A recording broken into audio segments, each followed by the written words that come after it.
gang members, traffickers, predators, and fraudsters wherever in the world they run. And Attorney General Todd Blanche brings an unrelenting passion to one mission: keeping the American people safe. At the Department of Justice, alongside the National Fraud Enforcement Division, they're recognizing what those of us in law enforcement already knew. You cannot separate the war on fraud from the war on crime. At the Department of Labor, we're part of that fight. We're following the money, we're investigating criminal networks, we're protecting American workers, and when the evidence takes us from fraud to trafficking, to guns, to narcotics, to organized crime, or to sheer violence, we keep going. Because I say it everywhere I go. Crime and fraud is a tax that you never voted for. And criminals thrive when they believe nobody is coming. Well, guess what? Under President Donald J. Trump, somebody is coming. The investigators are coming. The federal agents are coming. The prosecutors are coming. And handcuffs and prison cells are also coming. But before I leave this stage, I want to do something. If you're a police officer or served in police, please stand up. Firefighters, EMS, correction officers, federal law enforcement, fire marshals, and every other member of law enforcement.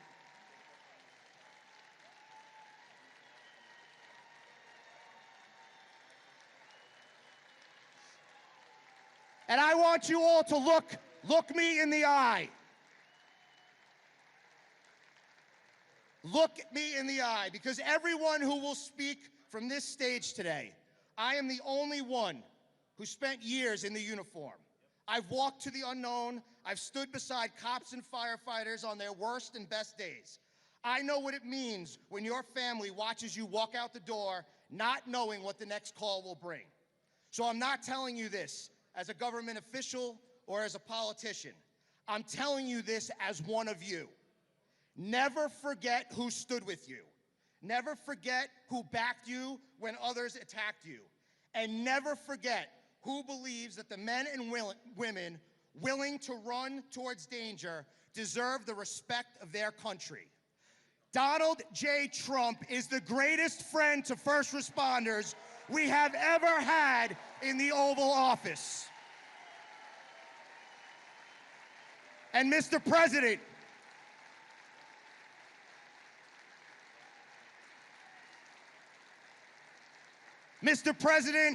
from every cop, every firefighter, every EMT, every correction officer, every marshal, and every first responder standing here today, we've got your back because you've always had ours.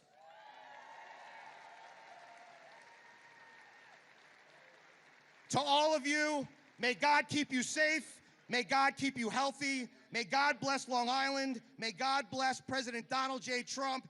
And may God bless these United States of America.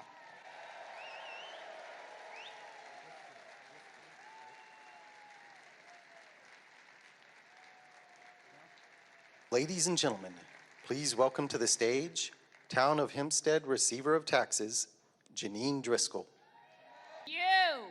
Wow, I am so excited to be here in this extraordinary police academy.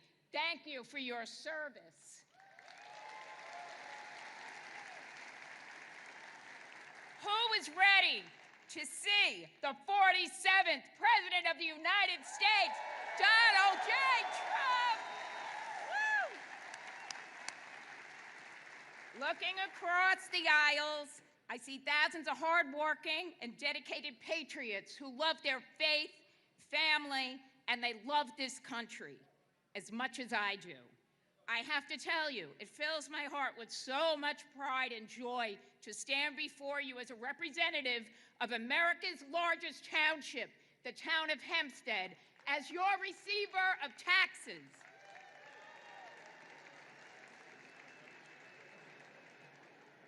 Now, you all know I am very passionate about being the tax collector.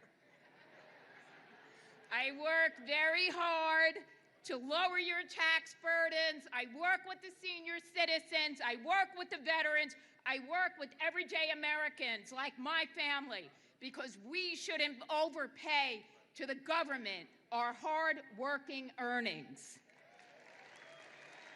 We fight for every single dollar you earn because you work hard for your money. I think there was a song about that back in the 80s, and it belongs in your pocket and your bank accounts, not the government's. But today, we are talking about something much bigger. Today, I want to talk about the reason why we are here on Long Island. I grew up in Middle Village, Queens, and I loved it. Any Middle Village people here today? Over here. I love Middle Village, but like so many of you, I found that after my husband Dan and I got married, it would have been very difficult to raise our families in the city. So we moved out here, and this is where we decided to raise our 5 children. They're great kids. One of them actually was my escort today. He's working hard. We chose to raise 5 children out here because we wanted our kids to be able to play in the streets, shoot hoops in the backyard, have access to beautiful parks, and have many other amenities that I knew would not be available to them in the city. And we never look back. We love Nassau County. We love our village of Belrose, and we love our next door neighbor village of Floral Park. We have just enjoyed every moment of it.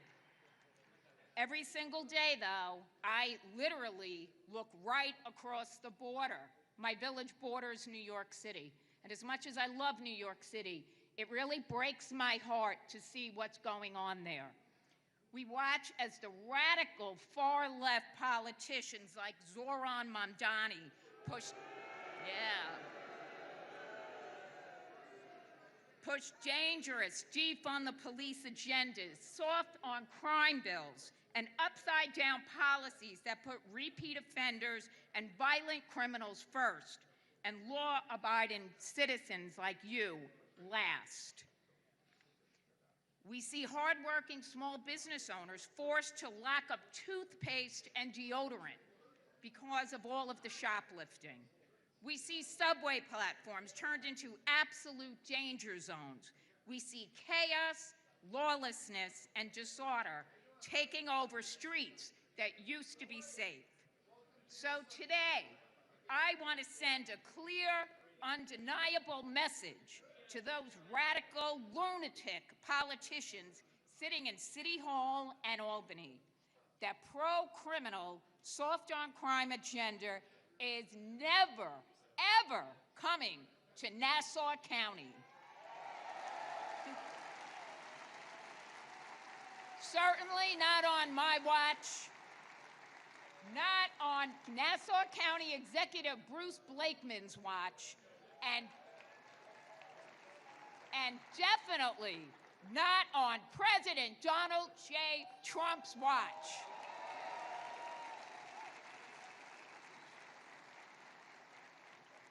This fight is deeply, deeply personal to me. So, just recently, my own son put on the blue uniform and joined the New York City Police Department.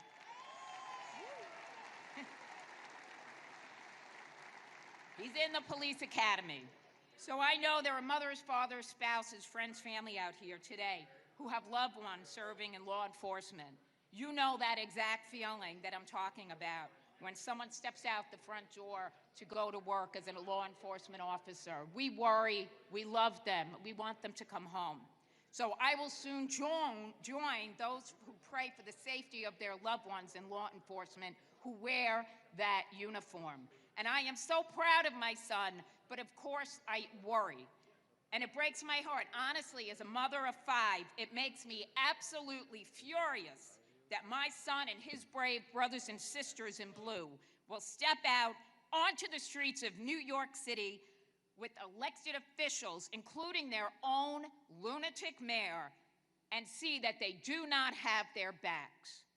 Our men and women in uniform run towards the danger when everyone else is running away.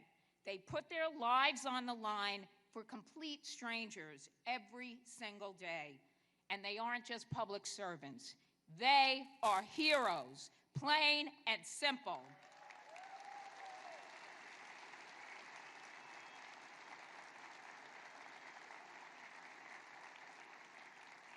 The absolute bare minimum they deserve from elected officials is 100% unwavering support, complete respect, and of course, the full backing of the law.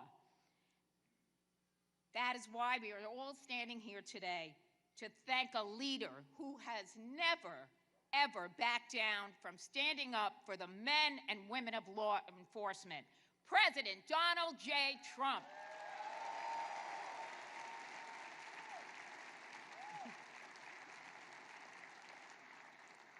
President Trump stands unapologetically for law and order. He respects our law enforcement families, and he understands a fundamental truth that the radical left forgets. You cannot have a prosperous nation without safe streets, secure communities, and a strong, protected border.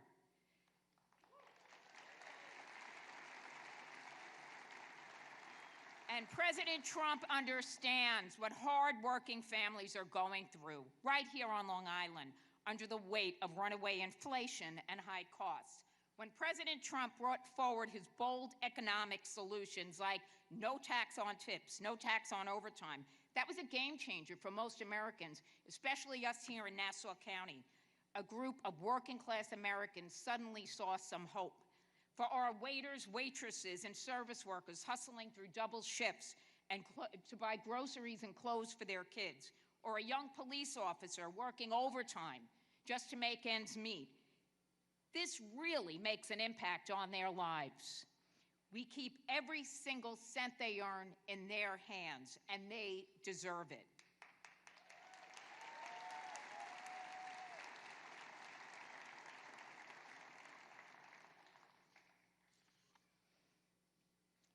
So many times when I'm out, usually grocery shopping, that's really much I do the most in my life, people come up to me and they do say, Janine, they're like, you know, these economic policies of the president actually are helping me. It's unbelievable that there's no tax on tips, no tax on overtime. So we need to keep that going. We have to keep people here in Nassau County. We don't want them to leave. We want to make life continuously more affordable. So at the end of the day, my promise to you as your tax receiver remains absolute. I will keep fighting every single day to lower your property tax burden and protect the financial future of your family. But my promise to you as a mother is even simpler. I will never stop fighting to keep radical, dangerous policies out of our neighborhoods, to support our brave police officers, and to keep the beautiful streets of Nassau County safe for our children.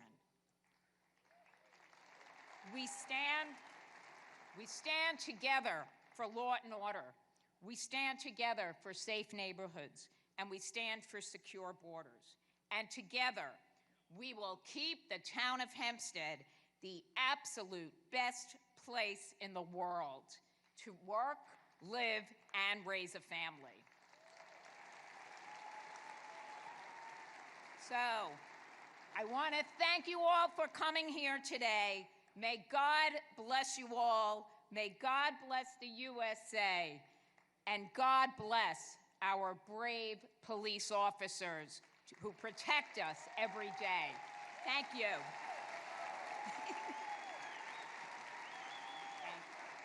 Ladies and gentlemen, please welcome to the stage Mike LePetri.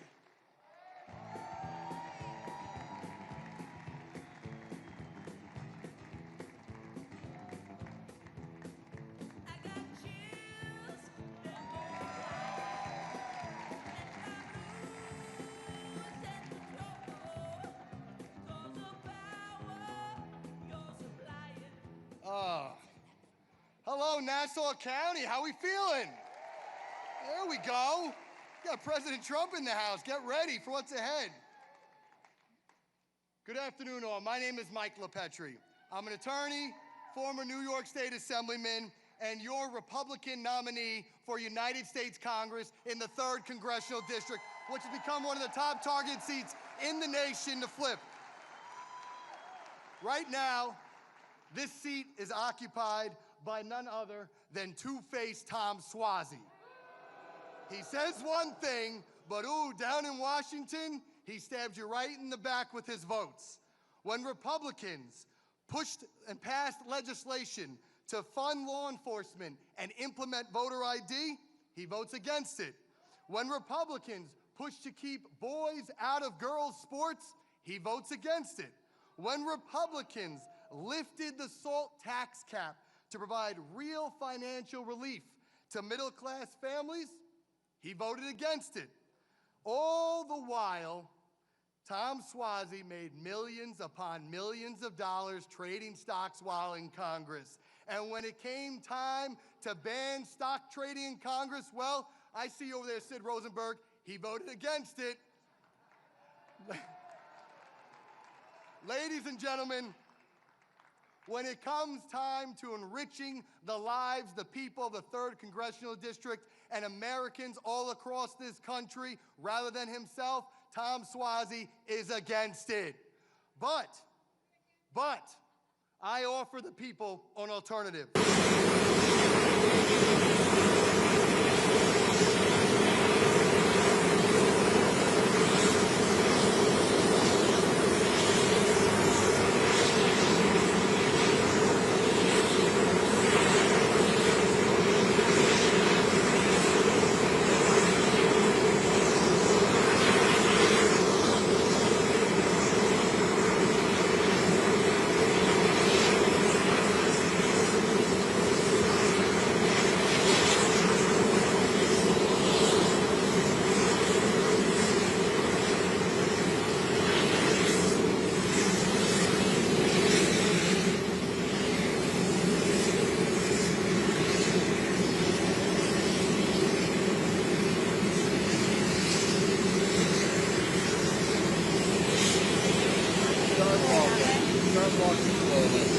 Where are we going now?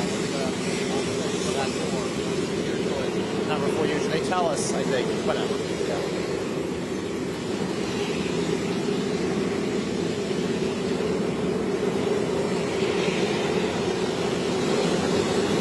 The Oscar helicopter.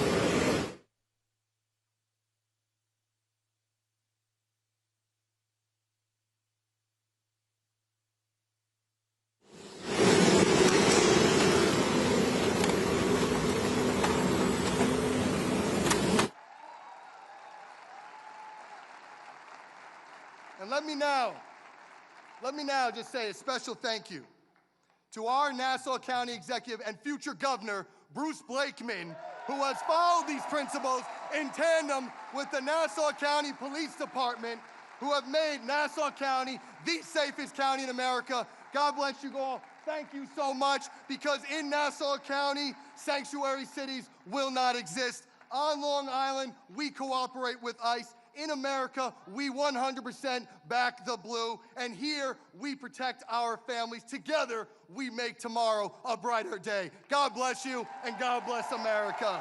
Thank you so much.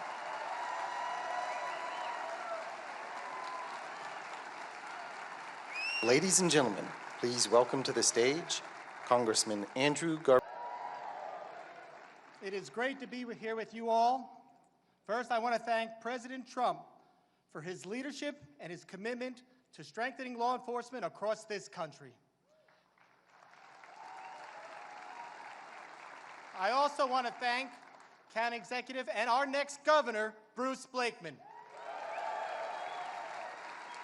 He built this wonderful facility, and he has always backed the blue.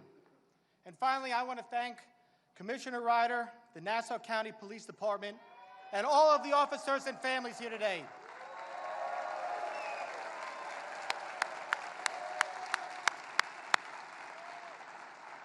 I know he's in the crowd here somewhere, and I want to recognize my friend and one of the Long Island's greatest congressmen, Pete King.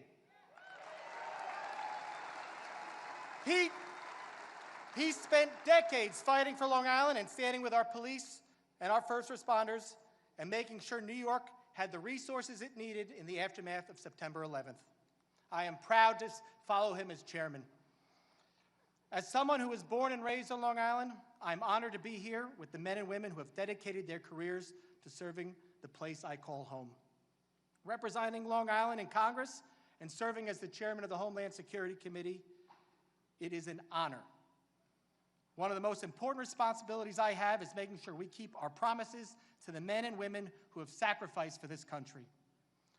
Next month marks the 25th anniversary of September 11th. For us, this isn't just another date on the calendar. Nearly every Long Island family knows someone who was there that day or who answered the call in the weeks that followed. Police officers, firefighters, EMS personnel, our building trades, and countless others stepped forward when our country needed them most.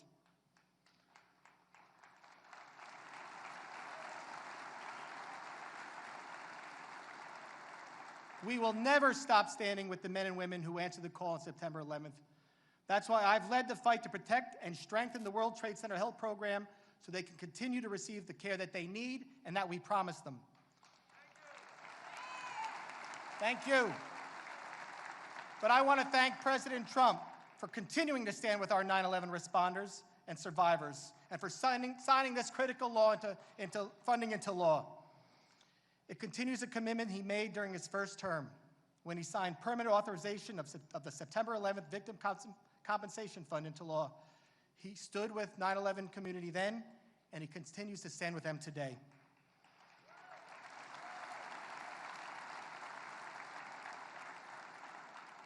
In my role as chairman, I've had the opportunity to work alongside law enforcement agencies both locally and nationally. I've seen the threats our officers face every day, whether it's terrorism, gang violence, cybercrime, fentanyl epidemic. It has only reinforced what we already know here on Long Island. When it comes to protecting our communities, our police officers set the standard.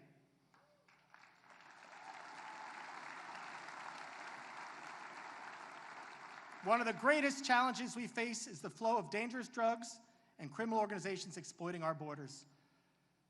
For 4 years under the Biden administration, we saw the consequences of an open border that allowed dangerous drugs and criminals to enter our country and put communities like ours at risk. Over 10 million people illegally crossed the southern border in its 4 years, including people on the terrorism watch list. President Trump has made border security a priority from day one, putting the American people first.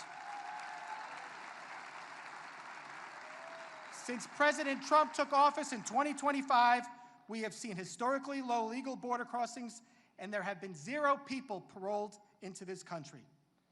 Now that's what I call a secure border.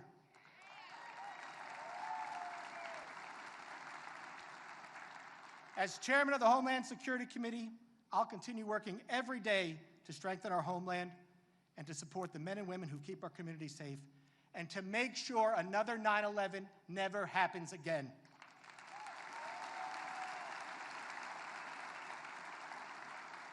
To every member of the Nassau County Police Department and to all law enforcement officers here in New York, thank you for your service, your sacrifice, and your commitment to the people of Long Island. Thank you, President Trump, for supporting Long Island and for always backing the blue. God bless you all, and God bless America. Ladies and gentlemen, please welcome to the stage Nassau County Executive Bruce Blakeman.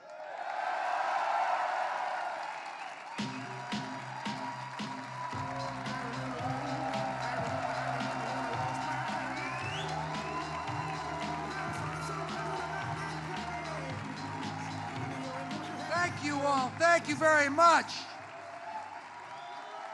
Thank you all. Thank you. Thank you very much. This is very exciting. We have President Trump coming back here. I understand Janine Driscoll has a tax bill for him. He's been here so many times. We love President Trump, and President Trump loves New York, and especially he loves Nassau County. Grew up across the border in Queens, knows this area very, very well. And again, he loves us, and we love him. Thank you very much. Welcome to the safest county in America.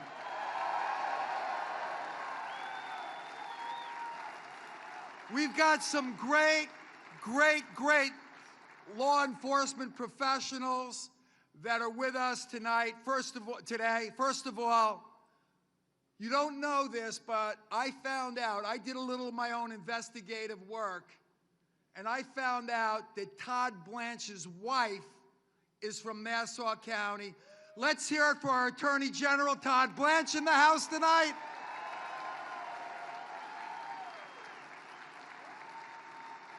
And our FBI director, Kash Patel, is our own Garden City guy. Come on, let's hear it for him.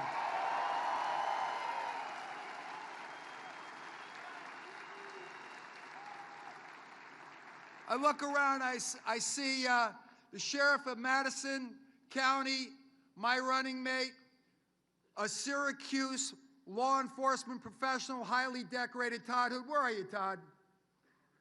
There he is.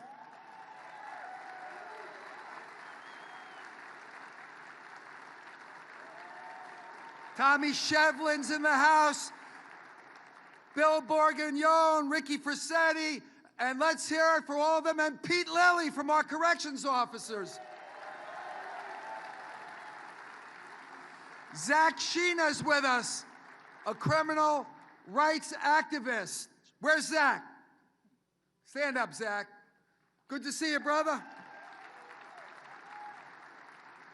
And we have Ronan and Orna Nutra. Their son was killed on October 7th. Thank you for joining with us. We love you from right here in Plainview, New York. God bless you.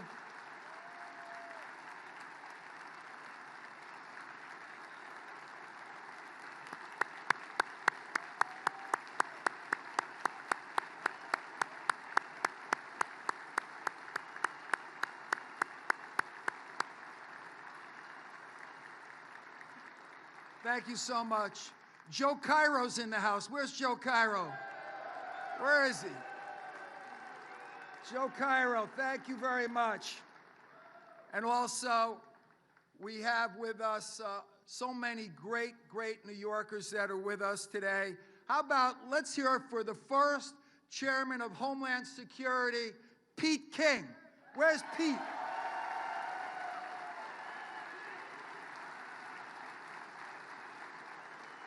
And wasn't Rabbi Weinstock great? And Rabbi Kamenetsky's there. God bless. Pastor Garcia, where is he? There he is in the back. Father Fasano, where is he? Father Fasano, Father Duffy. I mention them and I tell you why. They are bringing God into this house tonight. They are bringing spirituality. And we celebrate freedom of religion here in Nassau County. I want to thank Commissioner Ryder for the outstanding job. First Deputy Fenton McCormick and SIS.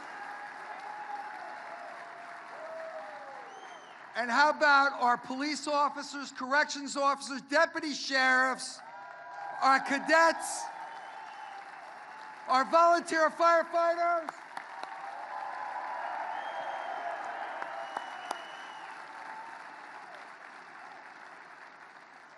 So, since President Trump sealed the borders, think about this. Our opioid deaths, our fentanyl deaths, have gone way down.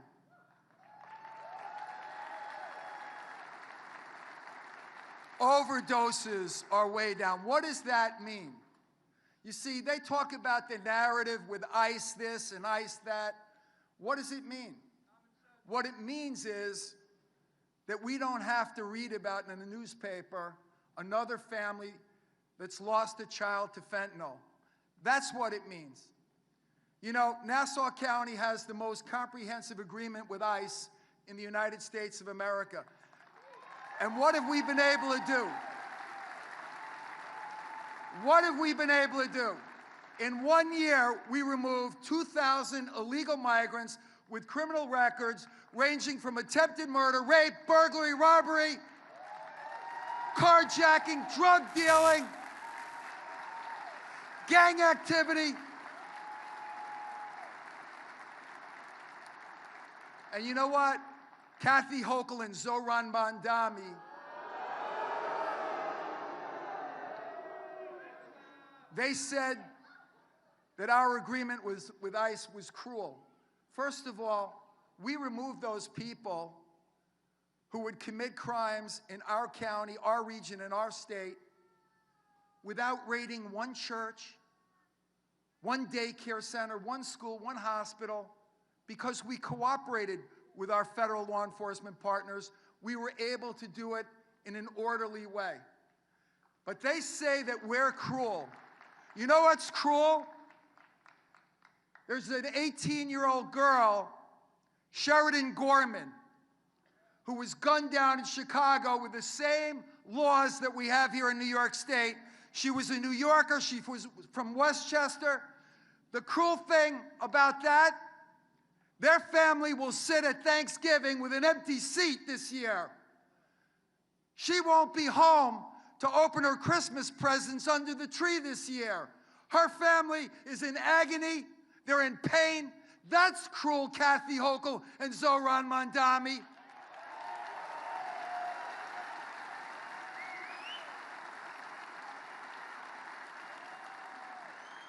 We have, think about this. We had a number of crimes here in Nassau County by illegal migrants. We had 2 women who were murdered by an illegal migrant a couple of months ago. Our police department did a magnificent job. They seized 47 illegal guns. They seized heroin and cocaine with a drug gang led by illegal migrants. Kathy Hochul, where do you want those guns? What neighborhood do you want to destroy? Where do you want those drugs? What community do you want to destroy? Where do you want those illegal migrants with criminal records to live? You want them back in New York? We say no.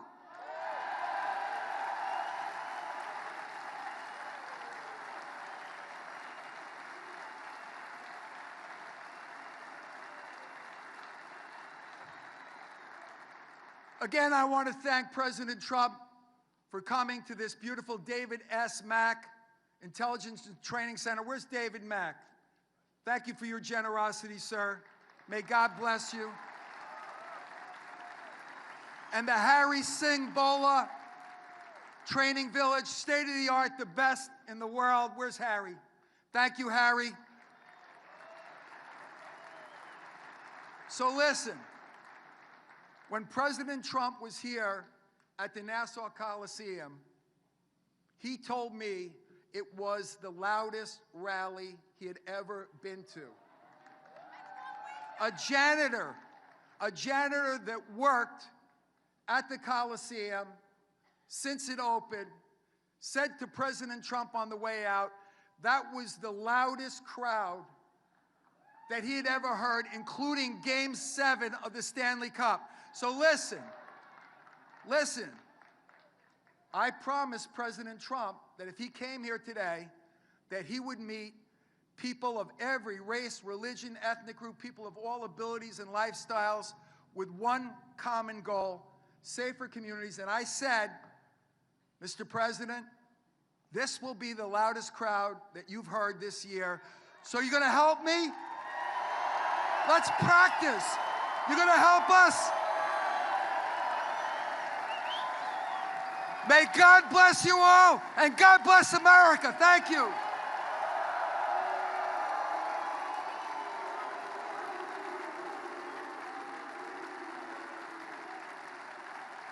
Ladies and gentlemen, please welcome to the stage the Director of the FBI, Kash Patel. It is awesome to be back home in Nassau County, right here in Garden City. This was my home for 3 decades. I loved growing up here. I grew up here safe because of the men and women in law enforcement. They safeguarded my family. I'm a first-generation Indian American whose parents fled a genocide from East Africa and lawfully immigrated to this country to watch their son become the 9th director of the FBI, and there's one reason for that.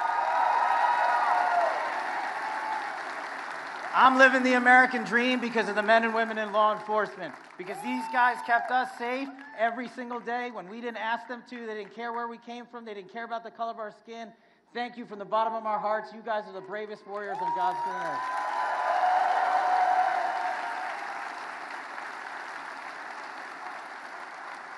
It's especially humbling to be here with the President of the United States, who's going to come out and announce the largest reduction in violent crime in the history of the United States of America.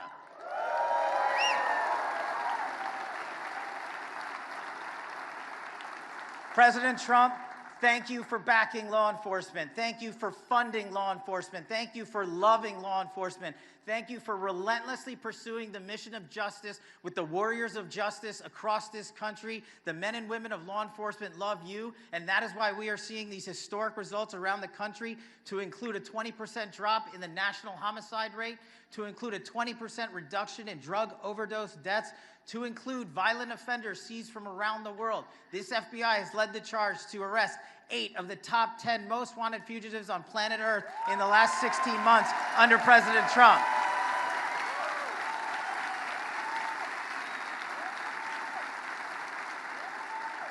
President Trump's mission to make America safe again, as he campaigned, he is delivering on that promise. And it is such an honor to be here in Nassau County, back in my home, when he's about to walk on stage and give you the latest update on the statistics. And they are not just statistics. I've spent 10 years working for President Trump.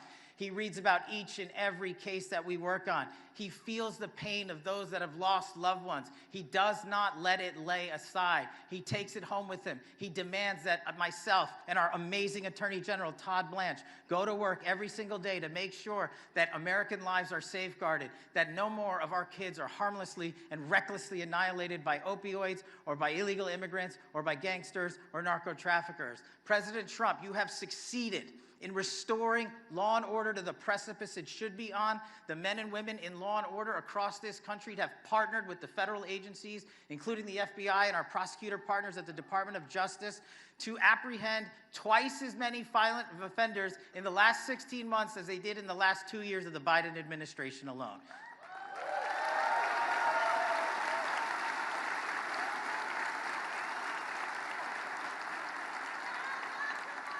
And selfishly, President Trump, I'm living the American dream because of you. I'm living the American dream because you backed the law and order. You backed the blue, you funded the police, and you let the men and women of law enforcement put the handcuffs on bad guys instead of putting the handcuffs on them.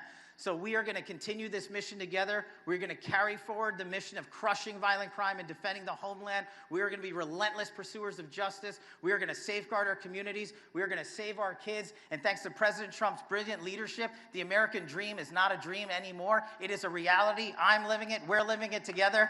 Thank you, Nassau County. Thank you, Strong Island. Thank you to the men and women of law and order.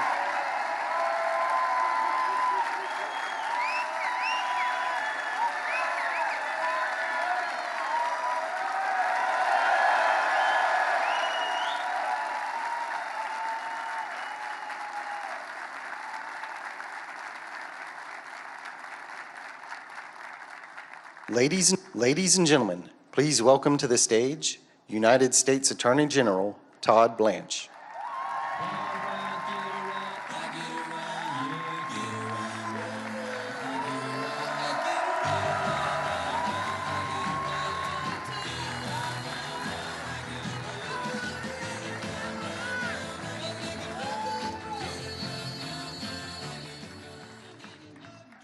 How's everybody doing? That was great. So I, like Director Patel, also called Nassau County my home for 2 decades. So it's great to be back in this great island, in this great county. I want to thank the Nassau County Police Department for hosting us today in this phenomenal facility. And thank you. We just heard from our great Nassau County Executive, Bruce Blakeman, who is doing everything we need him to do to back the blue, to support law enforcement, and to make this county a safe county that we can all raise our kids in. Since the beginning of President Trump's administration, the Department of Justice has moved at lightning speed. We have charged 170,000 criminals in this country. And just to put that in perspective, that's 50,000 more than the last administration did over the same time period. And we're doing that because we have a president who has said repeatedly that he backs the blue, that he loves law enforcement, that he wants to make this country safe. And indeed, the reason why we're here today is to celebrate what we've done, making America safe again and delivering on President Trump's promise. And that's something we should all celebrate today.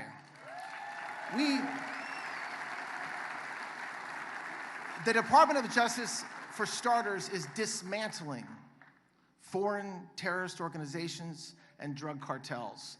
Since President Trump took office, the leaders of the Sinaloa cartel and the CJ&G cartels have come here, been convicted, and not been sentenced to a number of years in prison. They were sentenced to letters, L-I-F-E.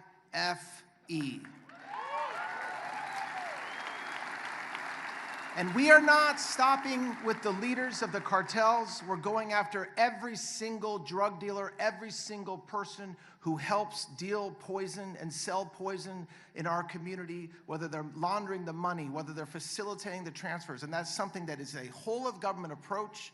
We're using Homeland Security task forces. What that means for Nassau County and what that means for New York is that we're combining every federal officer, DHS, FBI, ATF, DEA, U.S. Marshals, working with troopers, working with law enforcement, like right behind me right now, and their whole objective is to arrest bad guys.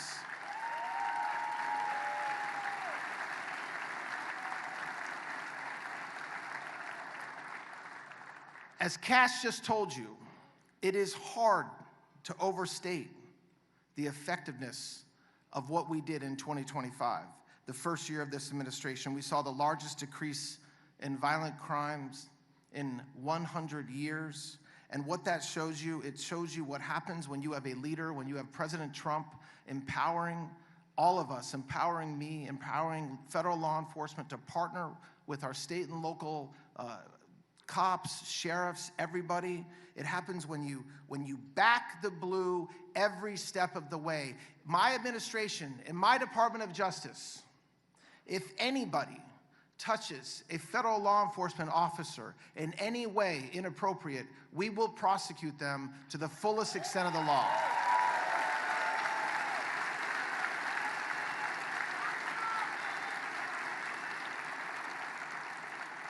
I was recently confirmed as Attorney General of the United States, and I will, thank you. And I am not taking my foot off the gas. I know that the men and women in law enforcement, many in this room, many behind me, they want to know that their leaders support them, and we do. They want to know that we support the work they're doing, the fact that they're sacrificing their lives, that they're missing holidays, they're missing weekends, they're missing dinners, so that we all can live in a safe community. And I will commit that I will hold every criminal accountable until every community in this country is as safe as Nassau County.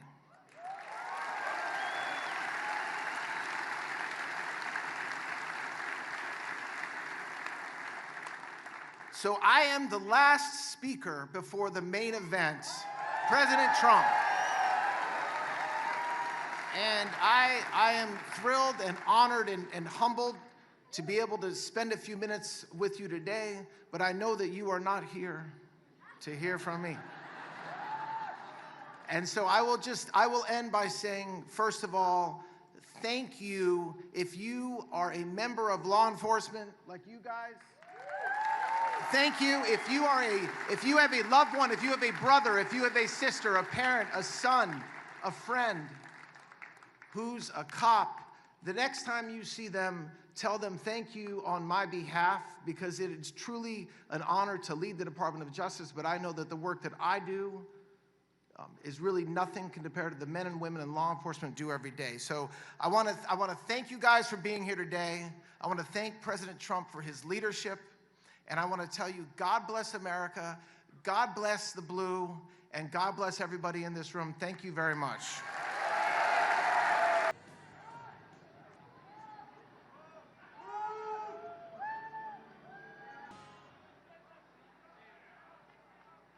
Ladies and gentlemen, the 45th and 47th President of the United States, Donald J. Wow. There's a lot of people outside trying to get in. A lot of people outside, but I just want to say a very special hello to New York and a very, very special hello, Long Island. I love Long Island. I'm thrilled to be back in the state I love, and I do love it. I'm so proud of it, but it's going in bad direction. We got to change it around. We'll get Bruce in there. We'll change it around. We're going to change it around. You watch. He's going to do well. But to be with the hardworking patriots of Nassau County, appreciate it. And we're especially grateful to be joined by the incredible men and women of Nassau County Police Department and a lot of other law enforcement.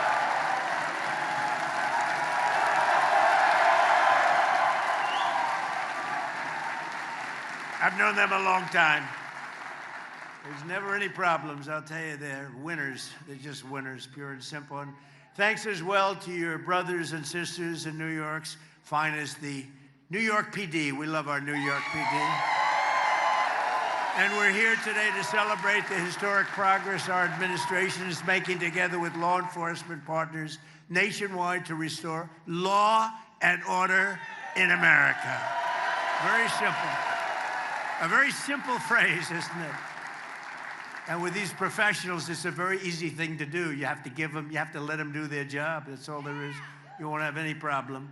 That includes right here on Long Island, where under the leadership of your county executive, a great person, a friend of mine for a long time, a great political leader, a great politician, but I don't want to say that negatively. He's a great politician.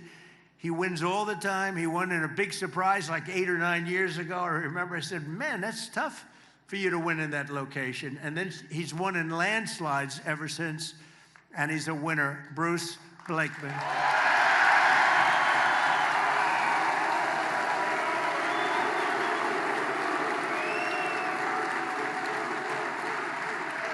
And I said it. I said when Bruce's name got up, I said, you know, if they give that guy just a little bit of a chance, just a little bit of fair treatment from the fake news and everyone else, he's going to win. No, he's going to win. I mean it.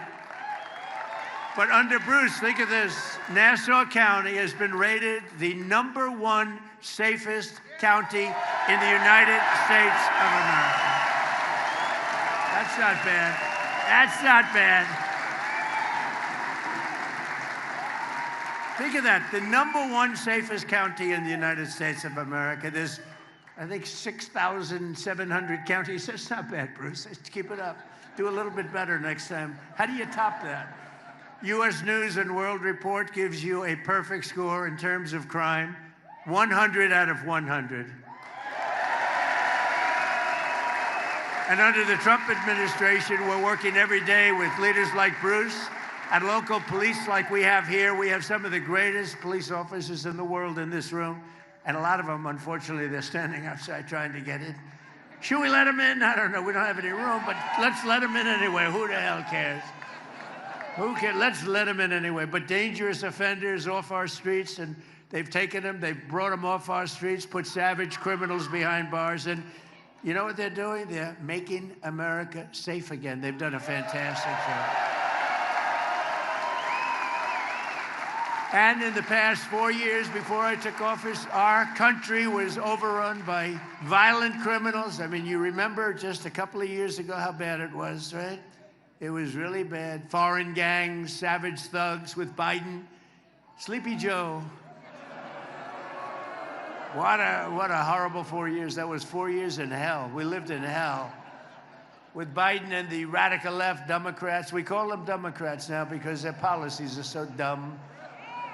Fighting to defund the police. Does that play well in this room?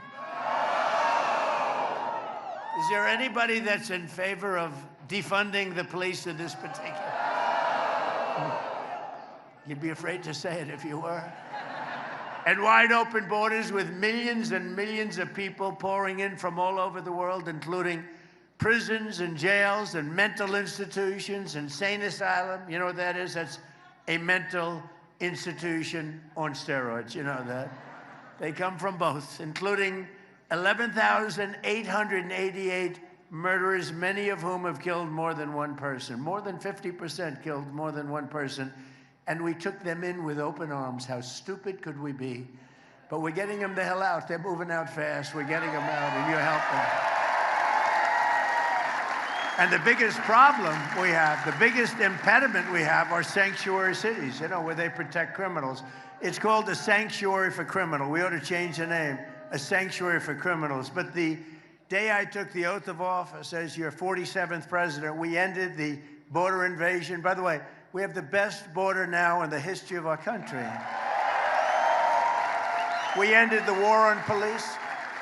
And we declared a very strong war on crime. It's been really amazing. We've let our outstanding new Attorney General, happens to be with us. I was surprised to see him. He just got sworn in 2 days ago.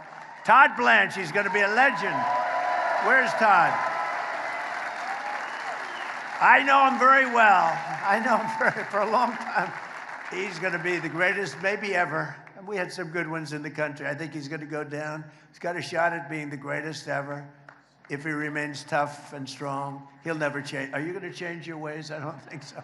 If he doesn't change his ways, he's going to go down as the best. So I want to thank Todd, even for being here. He just got sworn in, as well as a Long Island native, born right here, and he's doing a good job. And those numbers are the best numbers anybody's ever seen. FBI Director Kash Patel.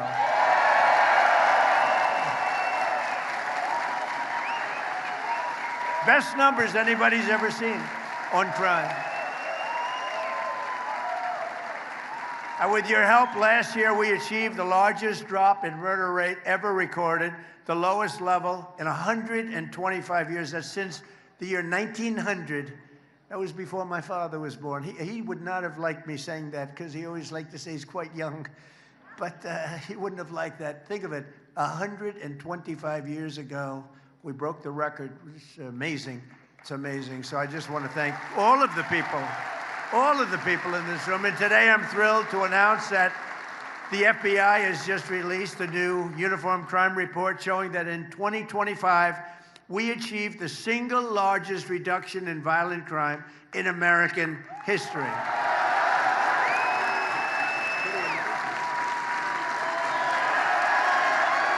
Pretty amazing. And last year, there were over 3,100 fewer murders than the year before I took office. Remember this, though? And we allowed, through this stupid open borders policy, 25 million people to come into our country. Many of them are now gone, but 25 million people, that's the number, that's the real number, to come into our country. Many of them, the people I just said, drug dealers, prisoners from all over the world. They came in from the Congo, they came in from South America. They were in, and despite that, we have the best crime record in recorded history. 2,000, think of this, rapes, 10,000 fewer. We had 10,000 fewer rapes than the year before, 1 million fewer assaults, robberies, burglaries, thefts. The numbers, every single number is first time it's ever happened. Every single number is the lowest number in recorded history. And according to the latest data, crime has continued to plummet under our leadership in 2026, with robberies down another 20% and murders down another 23%. So The numbers you just heard, the preliminary numbers for just now, are even lower than the record numbers that you just heard. So it's a great tribute to all of the people in this room. Together, we're showing what is possible when you finally have a president in the White House who supports our police, who lets you do your jobs, and who always backs the blue. We back the blue.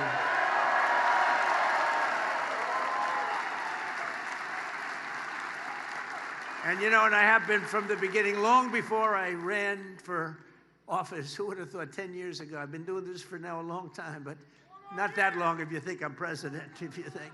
It's a pretty quick trip. But I'm with you, and always was 100%. 100%. And my administration is proving billions, and we're giving you billions and billions of dollars to hire, equip, and train new police officers. We're giving you more money than you've ever been given in history. More money, and you're going out and you're buying the best equipment you can buy. As president, I will always protect our qualified immunity. Would you like qualified immunity, everybody? Qualified immunity. It's always very important. I also deployed the National Guard and federal law enforcement to restore public safety in our nation's capital, Washington, D.C. And in D.C., Memphis, and New Orleans, we've removed over 30,000 criminals from the streets in a single year.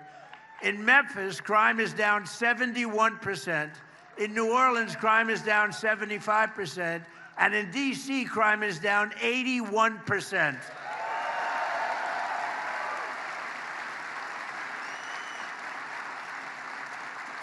I'll tell you, because D.C. is very personal for me, but in D.C., crime is now, it was so bad when I got there. A year and a half ago, people were being murdered, 3 a week on average. We have very few murders anymore. We have very little crime anymore. We've taken it from the worst, one of the most dangerous, can you imagine our nation's capital, one of the most dangerous cities in the country. We've taken it to one of the safest cities of the country, in the country. And we moved them out. We moved almost 5,000 people out of D.C. And you know, it's a very interesting stat.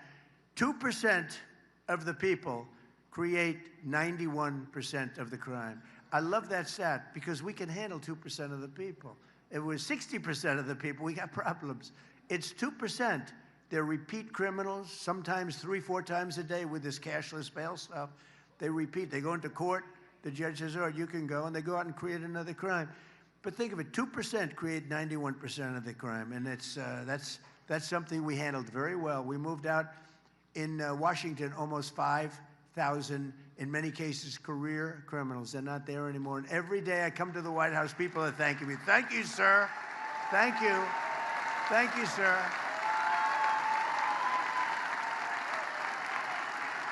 No, these young, beautiful girls, these young, beautiful girls in the White House, you know, they come in. Now, I'm not supposed to say beautiful, but what the hell?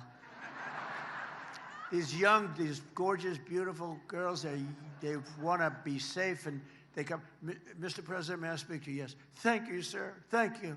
I said, why are you thanking me? Because a year and a half ago, I was afraid to leave. I was afraid to open the door of my apartment. And now I walk to the White House every morning, and I have absolutely no fear. Thank you, sir.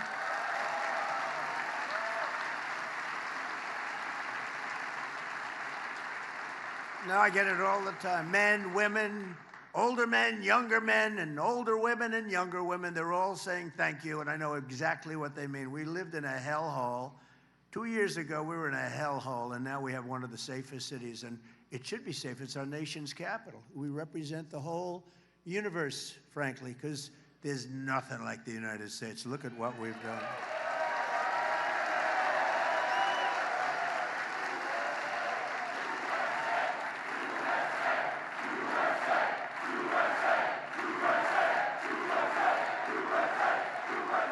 Thank you.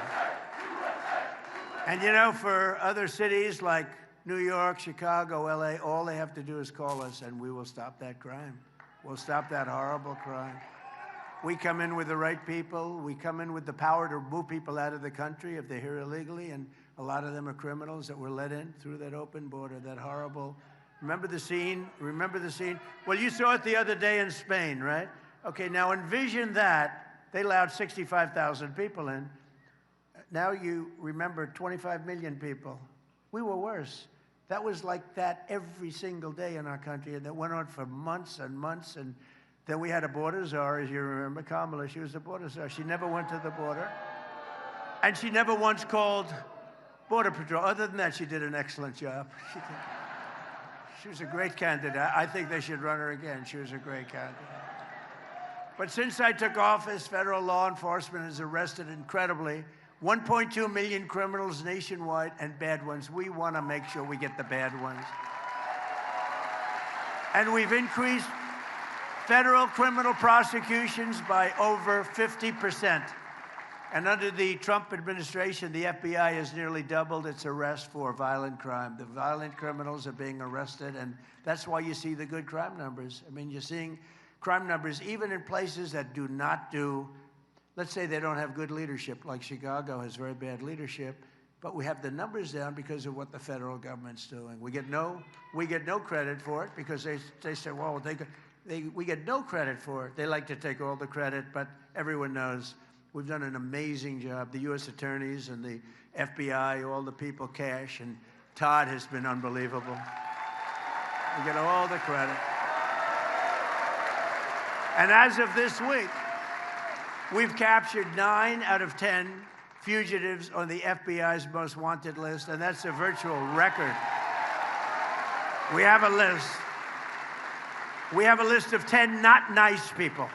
These are not nice people, David Mack. You know, David, stand up, David. One of the wealthiest guys. He's got so much cash. He's got so much cash, he doesn't know what to do with it. And he wants to be safe. They save your ass, David, I'll tell you. You have no idea, David. Anyway, it's good to see you. I haven't seen you in a long time. He's a real estate man, a very good real estate man. And he used to be my enemy, but now he's very nice to me. Now he's very nice. He used to be my competitor, but he's a good man. He's a great, brilliant real estate person, too. It's good to have you, David. Shortly after taking office, I signed a historic executive order directing that anyone convicted of killing a police officer should face the death penalty.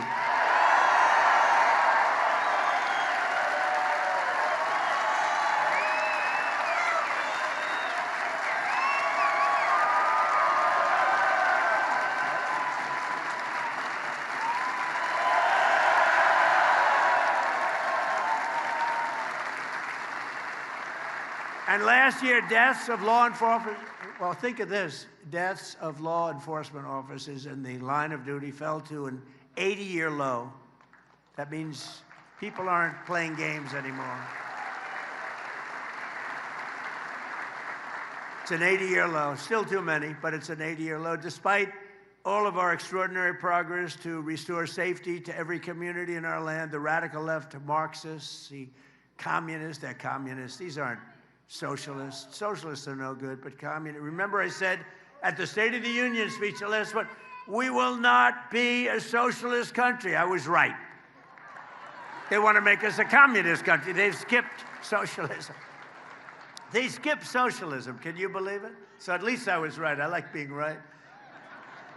But they continue their war on police and their destruction of the rule of law. The communists want to turn America into a third world country, into a hellhole of crime and filth. You ever notice, I said it a week ago for the first time, the first thing you see, I see, before you even see the crime becomes staggering, is the streets become filthy dirty. They're disgusting. They smell, they rot, but everything becomes dirty. And then you see the crime and you see all the other things. But I don't know, I'm not sure you've ever heard that said by anybody else. Most people wouldn't say it. But it's true, and squalor, and you know, it just becomes so bad, and then the death comes, and it becomes really a true hellhole, and we're not going to let that happen to New York State, and that's why we have to get Bruce into office.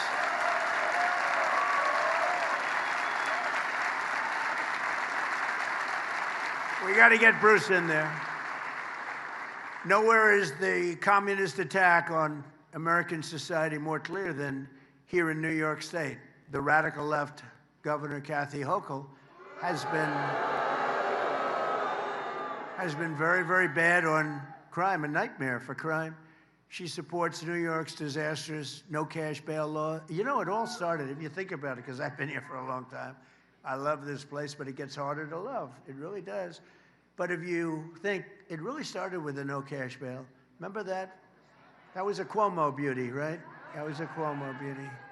In other words, no cash, don't worry about it. You kill somebody, oh, that's okay, go ahead. Then you go out, kill 2, 3 people a day.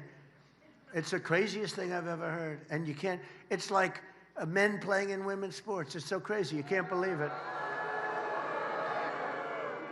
It's like transgender mutilization of your children. And all these people believe in all this stuff. But they came out with that one with the no cash bail. Just think of it, no cash. You kill somebody, you rob a store, you go right back out on the streets. It is the craziest thing I've ever seen. And I don't know, from a political standpoint, I guess it's good, because Bruce, how the hell can you lose to that? You're going to be ashamed. If you lose, you're going to be ashamed for the rest of your life. You'll be ashamed. Bruce would say, how did I lose to that?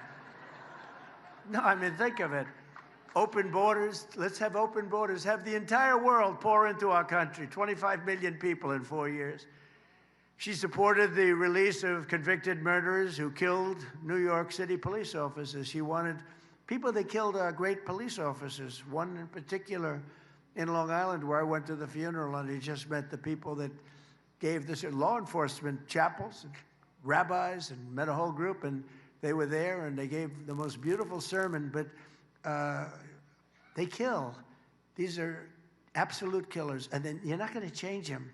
You got to get them the hell out, or you got to put them away, and if you don't do that, you're just wasting a lot of time. This whole concept of what they do, the only thing is, from a political standpoint, it's so easy to run against, because it's just common sense. You know, I guess I'm a conservative guy, but I'm a common sense guy more than a conservative guy. It's all about, politics is all about common sense.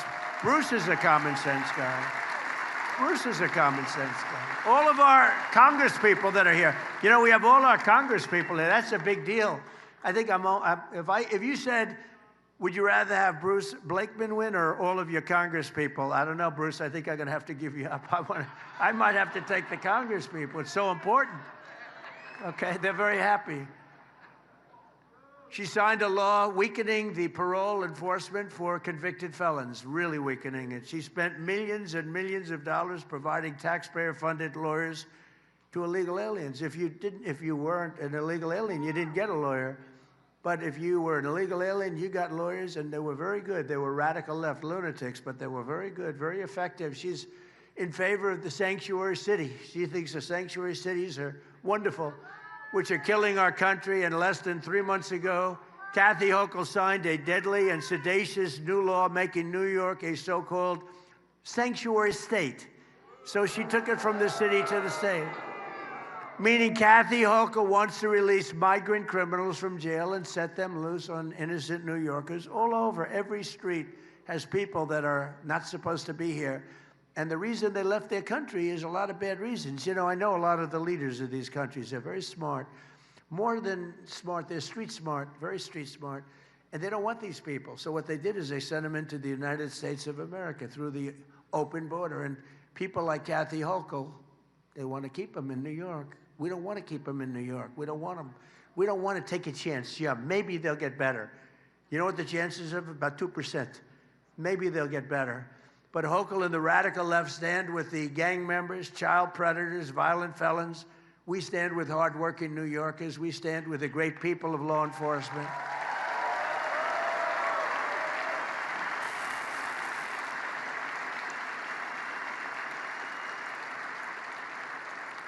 And Hochul and Mayor Mandami were against securing our border. They were against our massive tax cuts. They were against no tax on tips, no tax on overtime, and no tax on Social Security for our seniors. They were against all of that.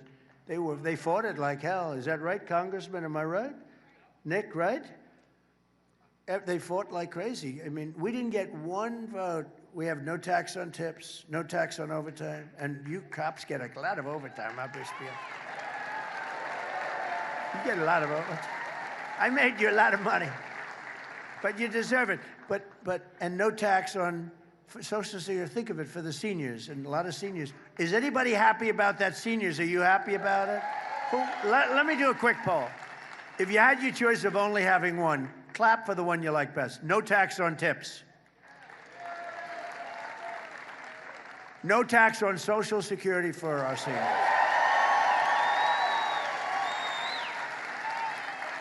No tax on overtime.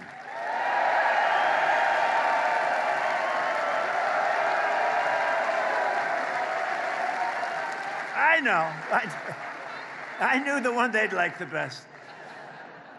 But she wants to raise your taxes. Think of it. She and all of these people are against these things. And if they get in, they're going to take them all away. They're all going away. Yeah, that'll be next. Yeah. That could happen, actually. If we keep making money like we're making, we're the hottest nation anywhere in the world right now. Hottest. We're building more plants and factories than any country anywhere in the world in history. Think of it. We're building, and the jobs are going to be fantastic. You know, in a couple of years, 2.5 years, somebody's going to be elected. And will you please remember one thing? Trump is the one that did it. These factories are all going to be opening up. They're going to be all opening up. They're going to be opening up, and they're going to say how brilliant they were. Right, Todd? They're going to be saying, brilliant. Think of it. We have $19.2 trillion being invested in our country. You know why? Tariffs. We're making a fortune with tariffs. They like to say, oh, tariffs here. They have no idea what they're... Basically, if you build your plant here, if you make your product here, you don't pay tariffs.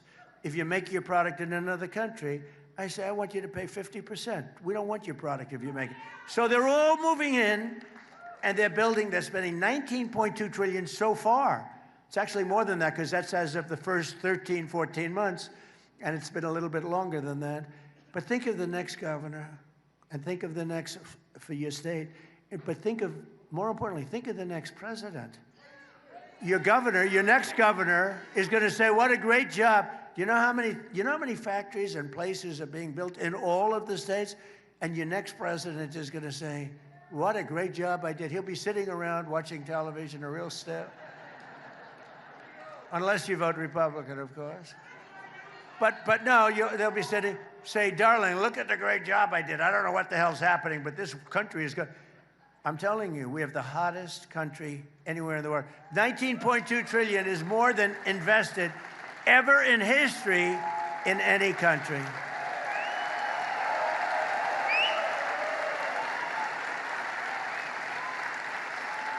And another little stat, I love these stats. I love these. I hate reading these boring speeches because, to be honest with you, isn't it nice to have a president that doesn't have to read a teleprompter? Teleprompters are easy. They're bored. You get a little bored with teleprompters. But here's a stat that they never write down, but I think it's one of the most. At this moment, right now, there are more people working in the United States of America than ever before. We've never had anywhere, not even close. Think of that stat, right? Think of that stat. And one other thing I have to say, you know, they keep talking about affordability. Affordability, you know, I walk in, I'm in office one day, and those fakers, look at all that press back there. Wow, fake news.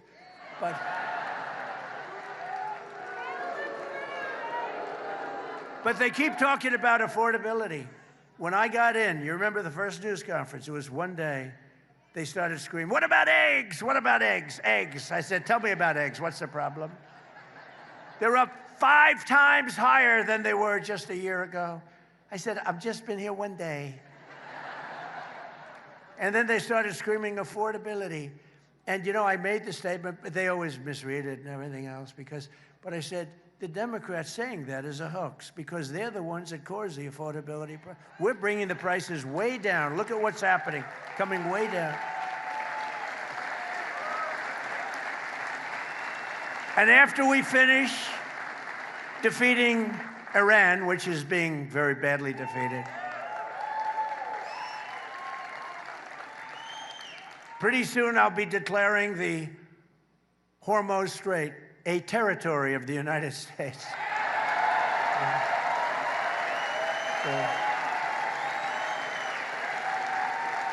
Essentially, that's what it is.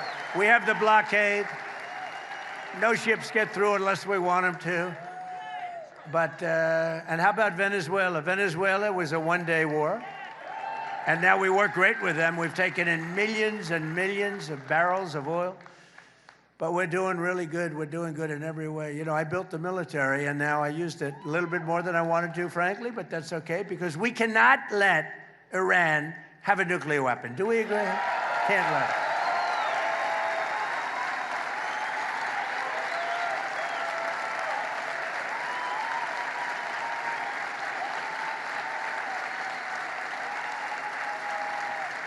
So most things are down.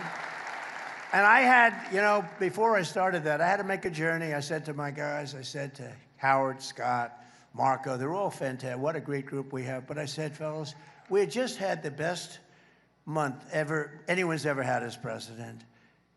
The numbers had just come out. I just got back. I was in Iowa helping some people. And I was in office. And we're looking at the pump. And it's $1.95 a gallon. And another one was $1.85. I said $1.85 a gallon. And I meet them the following day. I said, I have bad news for you guys. We have to make a little journey to the Middle East because we have to put out a potential disaster, a potential very big fire like you've never seen. We can't let Iran keep going. They would have had a nuclear. If we didn't hit the B-2 bombers, if we didn't hit them, you would have had a nuclear weapon. And it would have been a very sad day for this country and for the entire world. So I said, we're going to have to put out the fire in the Middle East, and we've done that. They're never going to have a nuclear weapon. We have loaded up. So I just say this. So for you to pay a tiny little bit more for your gasoline, just remember, you're doing it so that a very evil country cannot have, a country really, it's the #1 state sponsor of terror in the world. We don't want to have them have a nuclear weapon. So remember that when you have to pay a little bit more, you're at $4. It's okay. I mean, it's, I'll never apologize. I did the right thing. But you could, you know, if you didn't have, you'd be at, I mean, I had it down to below $2 in many states, but in California you can't include because they keep taxing. You lower the oil price and they end up taxing you more than what you lower it. But you just have to remember that what we're doing is a great service for the world, not only for ourselves, for the world. And we're really doing a great job. Our military is unbelievable. The blockade is unstoppable. It's a wall of steel. The blockade is a wall of steel. But the policies of Hochul and the Democrat colleagues like crooked, oh, she's the worst. Is she the worst? Crooked Attorney General Letitia James.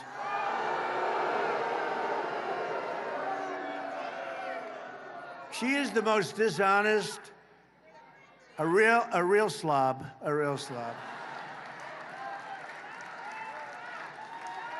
You know, they had her.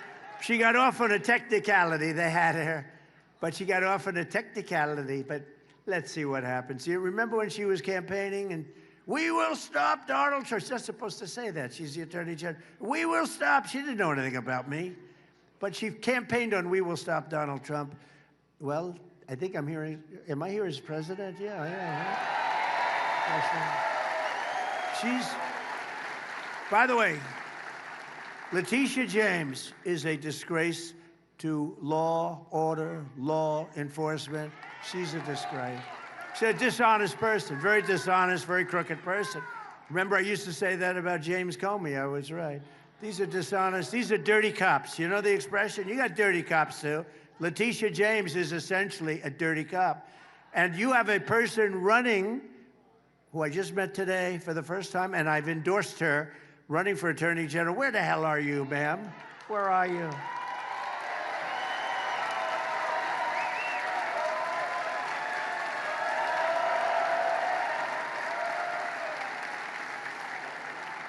And I'm hearing you have a hell of a shot. Her resume is unbelievable. But the reason that all of the products in New York, pharmacies and convenience stores are all locked behind glass, how do you do that? You know, I used to go, you go into a drugstore, you go into a store, you buy something, you buy a toothbrush, you buy some toothpaste. Now you have to open up glass. It's no way to run a business. I don't know how the hell they can make money. They can charge you a lot. I don't care how much they charge. They can't be making any money. Actually, I have a store on Wall Street.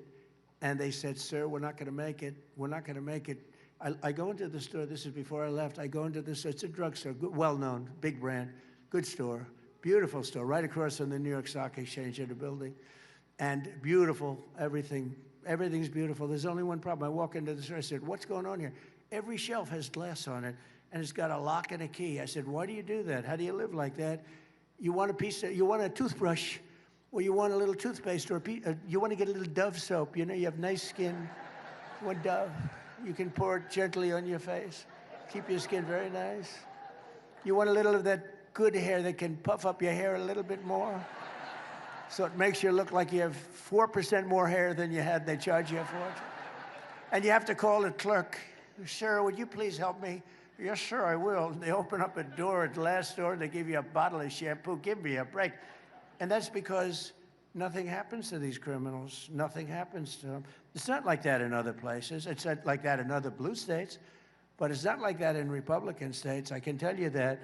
But 3 weeks ago in Kathy Hochul's New York, a demented criminal with 14 prior arrests threw an elderly woman, you know, you saw it, onto the subway tracks, almost died.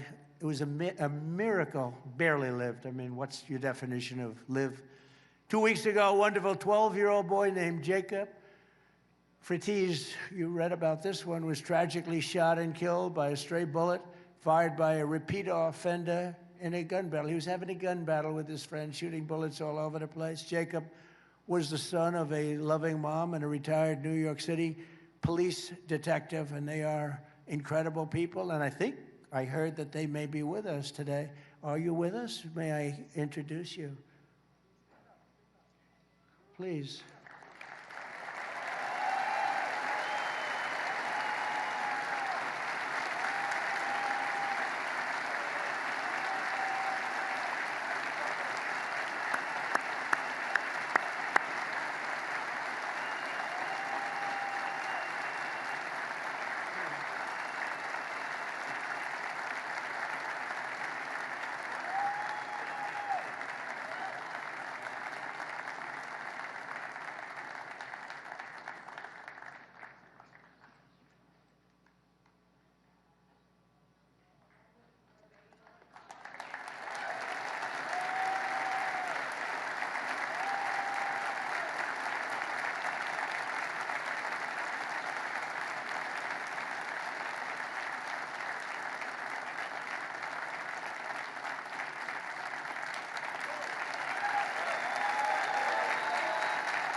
Incredible, horrible story. What a horrible thing.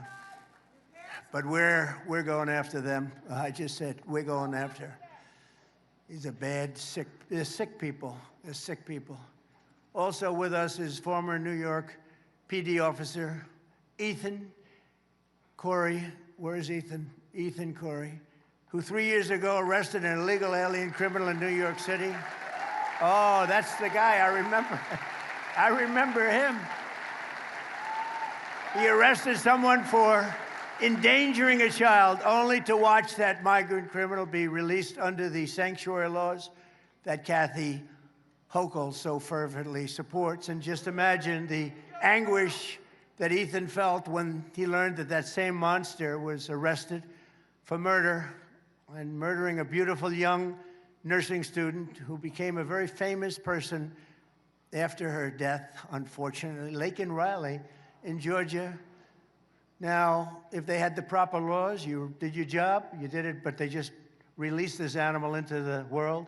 I just want to thank Ethan Curry. Please accept our congratulations and our love. Thank you. Thank you, Ethan.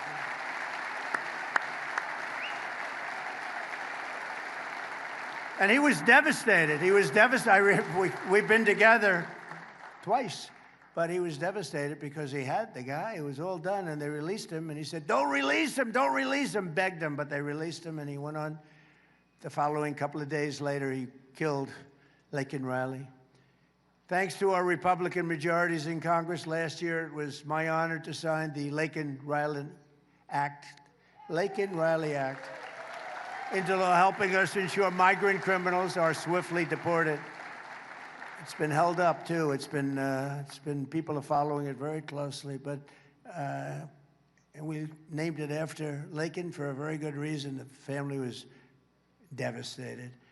And I want to thank Bruce Blakeman for working closely with federal law enforcement to remove more than 2,000 migrant criminals from Nassau County.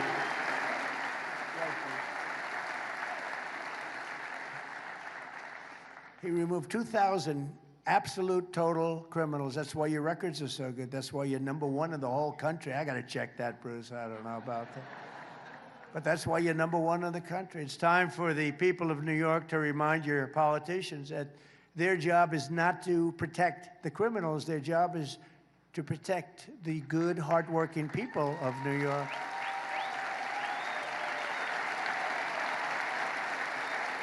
And that's why right here in Nassau County, Bruce Blakeman hired over 700 new police and correctional officers to keep New Yorkers safe.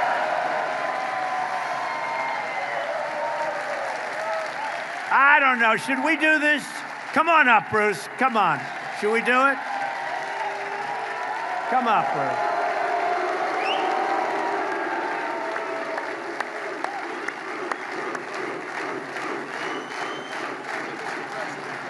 You got it. Thank you very much, Mr. President. See, Sid Rosenberg's here. What do? You're supposed to be on radio. Listen. We are so honored to have President Trump join with us here today in these magnificent facilities that we have here in Nassau County to honor the men and women of our law enforcement professionals and firefighters. And especially we want to thank President Trump. And I mean this from the bottom of my heart because I meet mom and dads everywhere I go throughout the state. Thank you, Mr. President, for sealing our borders. There are less and less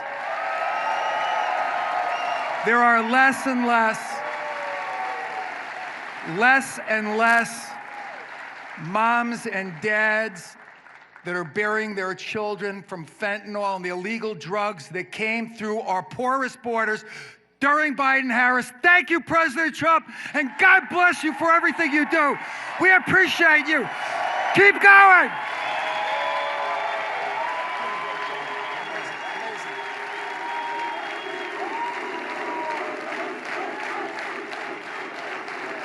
That's what you need. That's what you need. He'll be great.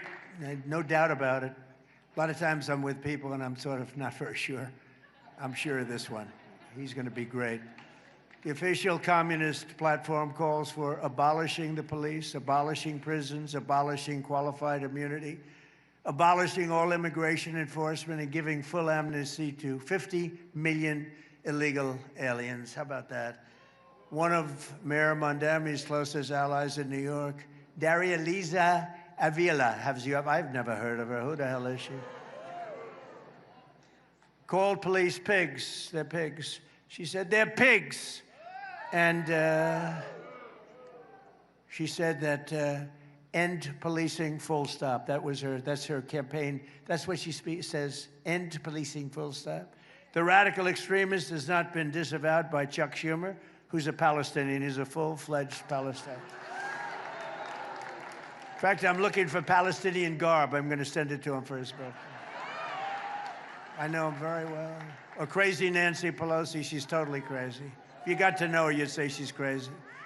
Or Kathy Hochul, who's done such a poor job in New York. In fact, She has the congressional Democrats full support. Think of it. Every Democrat, not the people are going to vote for Bruce Blakeman, but the politicians, they're all for her. Begrudgingly, I have to tell you. The mayor came in very late for her, if you remember. Communism is the greatest threat to our country in history, including World War I, World War II, Pearl Harbor, or even 9/11. Today, we declare again that America is going to be greater than ever before. It's going to be great. You know, I had a little expression that I came up with called Make America Great Again, MAGA. Who thought that was going to happen when we first said it 10 years ago? All right? First said it. I came up, I said, that's a good sound. Who would have thought? But we're joined today by some of the warriors in Congress who are standing up for our values, including Representatives Nick LaLota, Andrew Garbarino, Nicole Malliotakis, and your former congressman, a friend of mine, Anthony D'Esposito. Anthony. And thanks as well to Sheriff Todd Hood, fantastic guy. Kaylee Buller, who's running. Anthony Constantino, who's running for Congress. Janine Driscoll and Mike LaPetri. Come on up, fellas, come on up. We got to get them in office. Come on up. Get up here. Come on up here. What the hell? It's late in the week. We have a couple of words. Wow, we are so excited. Thank you, President Trump, for lighting this room on fire. We love the work you've done to make Nassau County the best county in New York. We appreciate all the devotion.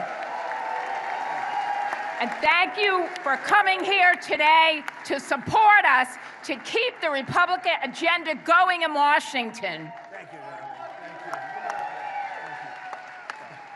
Thank you, Mr. President. America is the hottest nation because of you, sir. America's swagger is back. Our enemies fear us. Our allies respect us. And Mr. President, you are here because you know we choose common sense over chaos, and we 100% back the blue. God bless you, Mr. President. Thank you so much. Long Island, are you fired up? Hey, listen here. Mr. President, thank you for being with us here on Long Island. Now, listen, Suffolk County, we're pretty safe, too. Any Suffolk County folks in the house? God bless Suffolk County, too. Now, listen, we Long Islanders, we want two things. We don't want to be able to move to Florida or North Carolina. We want to stay here. And we need two things to stay here. And you're helping us a lot, Mr. President. We want to make it more affordable. And you cutting our taxes helps us stay here on Long Island, but also making us safer. We got our cops here, too. We love that you're supporting the blue. We love that you're here on Long Island. God bless you, Mr. President.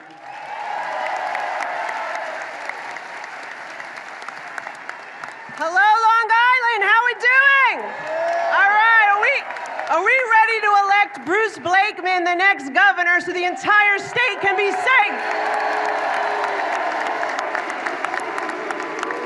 Well, I'm proud to represent Staten Island and Brooklyn. Sadly, it's part of Mondani's New York City, but we are going to change the tide in New York City and across America, and we're doing it already because of our Republican majority and this great president, Donald J. Trump.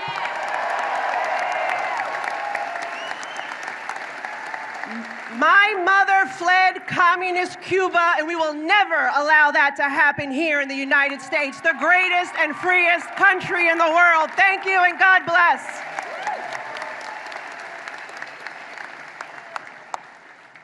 I just want to say thank you very quickly to President Trump for inspiring me to be here.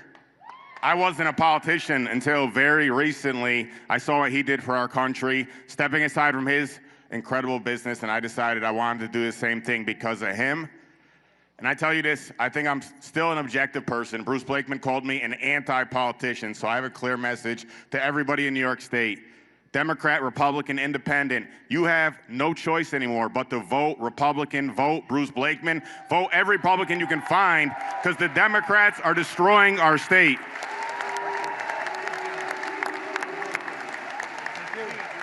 Thank you again, everybody. One thing we didn't mention today, but this would not have happened without the president. Let's thank him for getting our SALT deduction back. Thank you very much, Mr. President. Thank you. Thank you, everybody. We can't forget this one here. Thank you, Mr. President. You let me serve you in term 1. I helped on your transition team, and you let me serve you in term 2, and we are going to keep the House and keep enacting your agenda. Woo!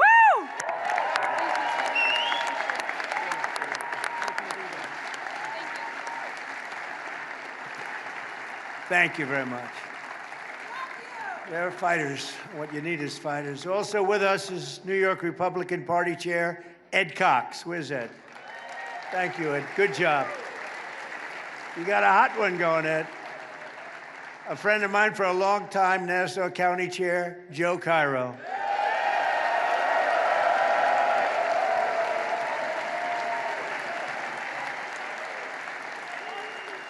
A longtime friend of mine, Senator Al D'Amato, I see is in the audience. Thank you, Al. And another friend of mine, another great politician, Peter King. Thank you, Peter. Great, great. We also have a fearless advocate for victims of crime who spoke at the 2024 Republican National Convention about the murder of her son, Husan. And I tell you, this was a big moment. Madeline Brame, where are you, Madeline? Where are you, Madeline? What a job that was. What? She got the biggest ovation of anybody in the place, including me. Including me. Thank you, Madeline.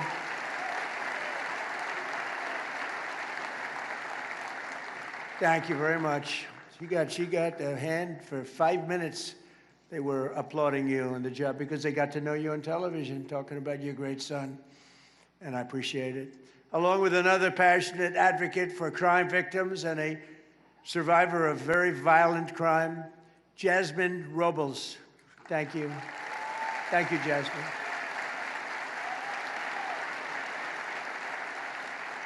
And finally, and I have to tell you, he's become a friend of mine because I think he's just great.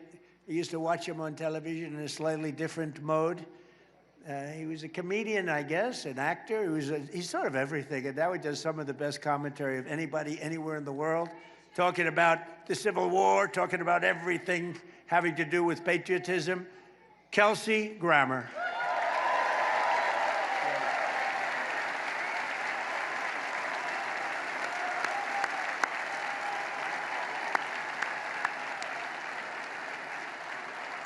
Thank you, Kelsey.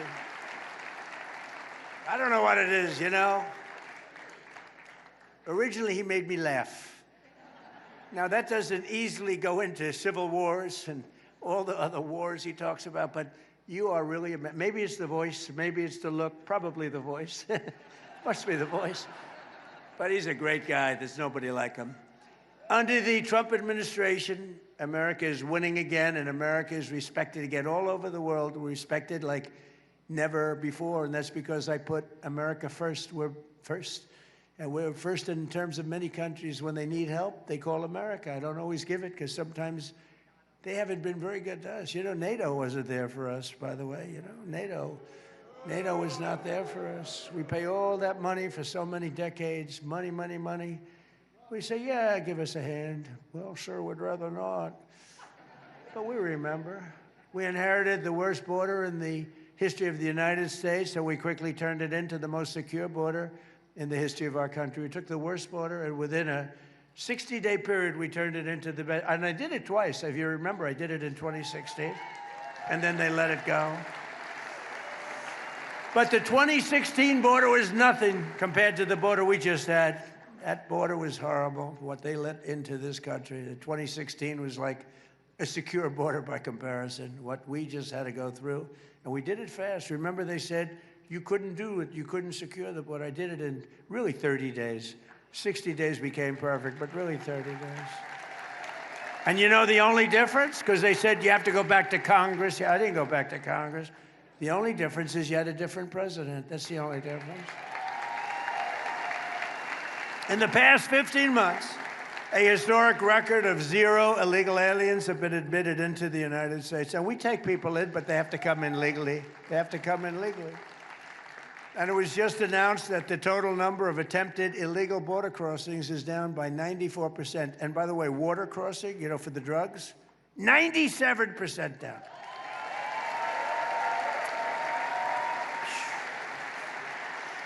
97%. You know, for years we've been interdicting, they like to say, but for years we've been grabbing those boats, bringing them into Miami and different places. They'd be let go in a matter of minutes, always had good lawyers, and they'd be back sailing sometimes that night. They don't sail anymore. They don't sail. And the 97%, in fact, we're going to give probably medals to some of the 3% because I think they happen to be the bravest people. Anybody getting into one of those boats to bring drugs into our country, I consider them to be among the bravest people anywhere in the world, either that or the dumbest people in the world. With the help of our Republican majorities in Congress, I proudly signed the largest tax cuts in American history just now. Largest in American history. And they wanted to give you the largest tax increase in American history. You know, all my life I've been watching politics, and I wasn't a politician until relatively recently, but I've been watching. And I've always watched politicians, Democrat, Republican, Independent, they get up and we will cut your taxes, we will cut your, even if they didn't mean it, they always said it. These people actually say, we're going to raise your taxes. We're going to drive you crazy. We're going to do things that is shocking. That's why people are leaving New York, because of those policies. It's the dumbest thing I've ever seen. It can't work. It just can't work. And we have to be careful, because as a federal government, we don't want to throw good money after bad. They're destroying the city. They're destroying the state. We want to be there for the state, but we don't like what's happening is a guaranteed failure. It's a guaranteed failure. It's not like, oh, maybe it'll work. It's a guaranteed failure. We have to be very careful. Under our leadership, the stock market has set almost 80 all-time highs since the election. Set another one. More Americans are working today. As I said, to me, it's one of the coolest, because, you know, they say, well, employment. They say, how's Trump doing in the economy? He's at 42 on the 42. We built the greatest machine in history. It's the greatest in history. More money invested, as I said, $19.2 trillion with a T, $19.2 trillion. And they say, how's he doing on the economy? Oh, he's okay. Not okay. When I say we have the most people working, and by the way, the fake news, you see those people? If I'm wrong by, I have to be very careful, because if I'm wrong by a half a point, it's headlines all over the place. When other presidents or Democrats make mistakes, that's okay. But if I misstate something slightly, just a little bit, like a half a point, quarter of a point, it's headlines all over the world. Which keeps me extremely honest, I must be honest with you. Under my most favored nation policy on drug prices, we're delivering the largest prescription drug price cuts in the history of our country by far. With price differences of 400, 500, and even 600%. And the headline in most of the papers this morning was the largest drug price decrease in 65 years.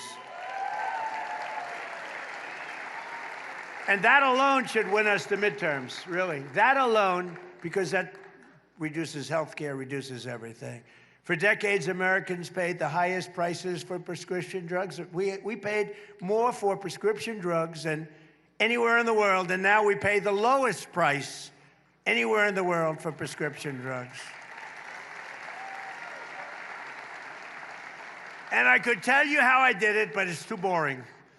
All I know is you had to get other countries to agree, and I got every one of them to agree. You know why? If they weren't going to do it, I said, I'm going to raise tariffs on you. I'm going to put 100% tariff. It's going to be 10 times more.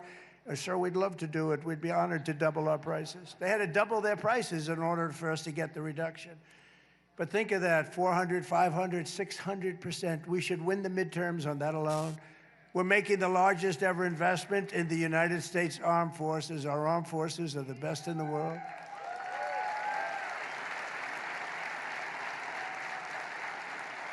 I built it during my first term, including Space Force, which has turned out to be very important.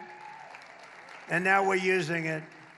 We won in Venezuela, which is now working with what nobody's ever seen. We're taking millions and millions of barrels of oil out every single week. And we're likewise winning big with the Islamic Republic of Iran. Nobody has any idea how successful we are. They don't want to write it, but they know. You know who knows how well we're doing? Iran. Think of it. They have no Navy. It's totally gone. 159 ships. They had a total of 159 ships. 159 ships are right now at the bottom of the sea. They had 212 very nice airplanes, some bought from the United States brilliantly through Obama. Barack Hussein Obama. Have you heard of him? Barack Hussein Obama. And every one of their airplanes is shot down. It's gone. They have no leadership. Their leadership is gone. Their first tour is gone. Their second tour is gone. Their third tour is half gone. That's one of my problems. There's nobody to negotiate with. It is a problem. I said, are you sure this guy's okay? It's the only country in the world where nobody wants to be president. But their radar's gone. All of their high intelligence equipment is gone. Their manufacturing of missiles is 82%. They still have missiles, but not a lot. They still have drones, but just a fraction of what they had. But their manufacturing is largely gone. And I read an article in one of the fake newspapers the other day. Iran is in very good position. They have 350% inflation. Their currency is valueless. I read today where their currency is of no value. And the New York Times said, Iran is doing quite well in the war. These guys, fake news, it's just fake news. There's nothing you can do about it. They're sick. They're just as sick as their partners, the Democrats. In just 18 months, we've turned this country completely around. Our border is secure. Our jobs are up. Inflation is way down. Investment is pouring in. Factories are opening. Our military is more powerful than it has ever been. And America is back, and our greatest victories are still to come. Our greatest victories are yet to come. It's amazing, amazing what we've done. And I would not have said we would have done this in a year and a half, but in a year and a half. And I tell the story all the time. The King of Saudi Arabia, 2 years ago, I was there, and he said, you know, I was in office for a little while, like 6 months, so it was a year ago, and he was with me, good guy, smart guy, under siege, by the way. All those countries are because Iran was known as the bully of the Middle East. And he said, you know, sir, that a year ago, we said your country was dead, and now you have the hottest country anywhere in the world. He said that. That's where I got the expression. Many other leaders say the same thing. Every other leader says it, but a lot of them don't like saying it publicly. So in conclusion, with the help of our Republican majorities in Congress, we will crush violent crime to the lowest levels ever. Already there. We're already there. Lowest levels, best crime levels in 125 years on murder and most of the other crimes. We will impose harsh new penalties for dangerous repeat offenders. We will crack down on Marxist prosecutors. We will never abolish the police. Instead, we will abolish the sanctuary cities. We will abolish them. We will destroy them. We will take them out. We're going to take them out of service. And we will immediately end no cash bail.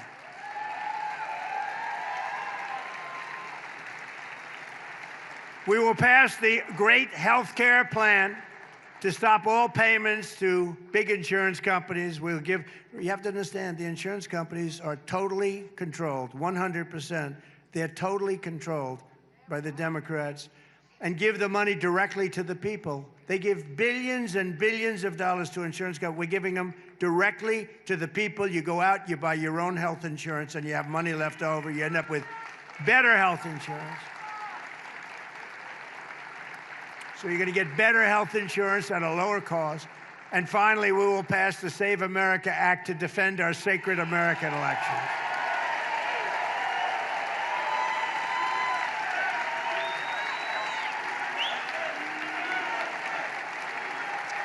Because all voters must have photo ID, and all voters must provide proof of citizenship.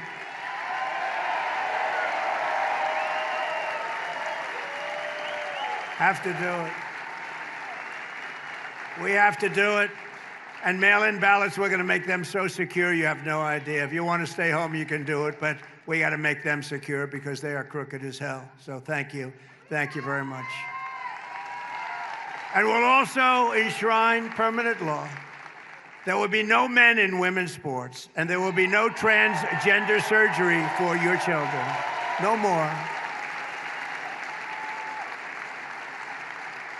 And we've essentially killed DEI. Isn't that nice? No more DEI. I don't see the people behind me big on DEI. Were you big on DEI, anybody? That's not a DEI group, I can tell. It never was, by the way.